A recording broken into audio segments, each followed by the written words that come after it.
congofrance.com. Madame Balola et... Ben.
Mama,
chauffeur n'a pas payé. C'est au bord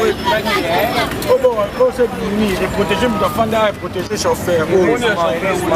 Oh, ne va pas me balader. Hello, Marty. Merci.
Ok, merci beaucoup Naebi ke vous êtes belé monde entier et Rolanda retourne à botu na grosse moulin na yambi nani lelo plus mingi na yambi mutute vraiment accident grosse moulin ndenge na kitaka kolukela bino ba information na ba actualité vraiment en pleine na nzela to uti matanga vraiment to sali accident na 50 na ebité nazalaki pe na quelque bato ngana muna artiste na kati ya mutuka tosali vraiment accident tozalaki pe na quelques personnes mosusu bakufi sur place mosusu bazoki nayebi te so bokomona nga vraiment nauta ekolela mais loko eza mosala na ngai yango naosala eya na bamisusu déjà bakufi sur place bakei na morke yana bamisusu bamemi bango na hôpital mais kantine mpe tozalaki na ye na mutuka mais quant à moi déjà j'ai dit bonjour Yaya. Bonjour Yaya. Okay, merci Yaya. Est-ce que vous avez biso po biso tout tozalaki na kati ya mutuka na accident eleki ndenge nini parce que tomoni mususu bakei na bango na morke mususu bakei na bango na hôpital. Accident touti banda victoire toye awa to comprendre te tomoni camion oyo wutaki so nzela nini ye et tout alina biso mbala moko alemba o bazaki na kati bakufi menga nzamba bateninga na bana na tozi chaque te lote. Merci beaucoup Yaya na ebité yo pe moi un mot.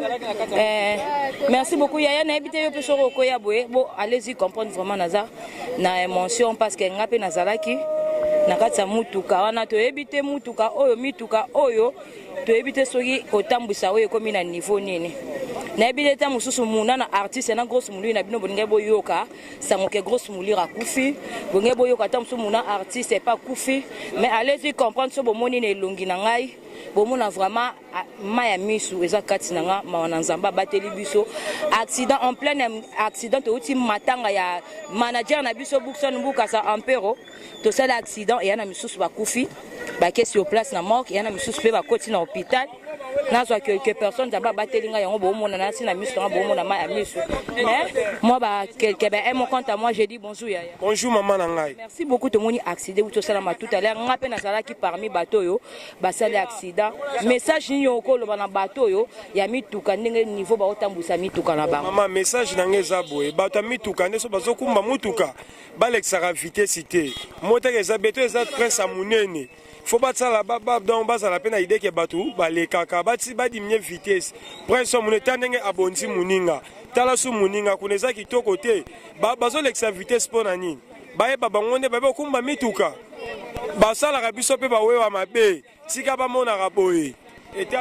contrôle les athées. Merci beaucoup Yaya yo po ko bakisa moi un mot na yo. Oui maman nazo bakisa na po ba chauffeur na biso akina ekumbeli na bango elekisi. Bakota recyclage routier te tala ce qu'on a minute bato bazui ba dégâts bato babimi na bango na transport tozo kota transport. Rappelle na sala ki parmi bato basala accident ma wana nzambe to uti en pleine mission ya matanga ya manager na biso akufisko conseil nini oki kopesa na bato bazolinga bazotambwisa mabeboye bazolinga bakata milimo ya bato avant. En tout cas conseil nana zo pesa ba chauffeur na biso akine vraiment bozala très patient tant ozo kumba ngapende nza bona za chauffeur. Soko zo kota na boulevard principal il faut kotikela nanu muto azana priorité na ye ozelie boy ouais c'est preuve na muto akuma muto kana preuve boy est-ce que c'est normal ça ah normal tiens le temps de ay bande sorcier à bateau ça bangoni chauffeur ya mo zo kumana azo ni manaka liboso aka eza bouté à petit quartier ya mo zo me abonné à petit quartier papa almet tango ça da za ni papier ça kolangwa ye muto poser un accident ça même dans ça accident ça wana no ya abima tango na uti boy na zoya oya zoya oya kina bato nga virer akende boy wana tango wana abete 30 pc 100 ye teti ezoke banda kuna eloko memie vitesse tango batute memeti awa yango akimimba moko. Merci beaucoup Yaya comme conseil au pesa na ba chauffeur o bazotambwisa mabeboye avant kumba il faut amela il faut lango il faut filmer. Maman donc tozo comprendre ba chauffeur na biso ya RDCT donc kutaji ute bazana nango te donc molinga zo oya zo bima pa atike molinga passage bima eloko moko te pour essayer ka kota bango donc essayer de vitesse nto koje na masanga donc courtoisie pesa rata na zela essayer de vitesse aluka ni mbona avec semelo bakateli bango voilà OK merci beaucoup Mouna grosse mouli non saka musala nga allez-y comprendre vraiment mbebo yoki vraiment grosse mouli on a bino akufi boyoki muna artiste na bino pe métier noir akufi parce que tozaki pe na kata mutuka oyo allez-y comprendre bozwa vraiment mutuka o ngayo na temi liboso mutuka oyo donc soki nzambe te onga na lobaka soki nzambe te penza naza na bon moité allez-y comprendre la niveau ya mutuka ndenge finani et bon combien de personnes au bazan na kati wana ba rozwa ba dégâts mais bonge boyo kapé la grosse mbulu na bino lelo na bon moité na kufi parce que ngape na uti parmi bato ba uti muna artiste pe a uti na kati parmi bato mais gloire à Dieu pardon to bimi quand même pour to uti vraiment na matanga ya manager na biso ya perda ki papa Bookson Bukasa na retour na biso ton tozo ngande to kutani na accident donc merci na bino bayo bolanda Congo France merci beaucoup encore car na boss nanga Moussa les autres continuer car ko salama sans Nzambe mbena na bon moité allez-y comprendre so botali misu nanga botali longi nanga na ebité sans Nzambe na uti tellement émotion je suis émotionné allez-y comprendre on ko même pas non ça la présent Moussa nanga merci beaucoup mon artiste na tikelio ozo ba image parce que naza na émotion à suivre mon